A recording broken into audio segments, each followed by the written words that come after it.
Did you know that one simple kitchen remedy can help remove suntan instantly? No need for expensive products or salon treatments.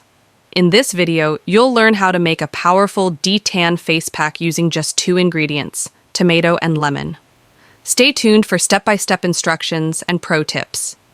Tomato is rich in lycopene, an antioxidant that soothes sunburn and reduces pigmentation.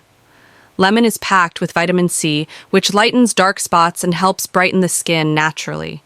Take half a ripe tomato and blend or mash it to a smooth pulp. Add 1 teaspoon of fresh lemon juice. Mix well to form a thin, spreadable paste. Apply the mixture to clean, dry skin, especially on tanned areas like the face, neck, and arms. Use a brush or your fingers. Leave it on for 15 minutes, then rinse with cool water. A few tips. Always do a patch test if you have sensitive skin. Don't apply lemon juice to open cuts or acne. Use this remedy 2 to 3 times a week for best results. Avoid sun exposure immediately after using. Always follow up with sunscreen. Here's what you can expect after a few uses: reduced tan, smoother texture, and a natural glow. Comment below if you'll be trying this remedy today. Like this video and subscribe for more natural beauty tips every week.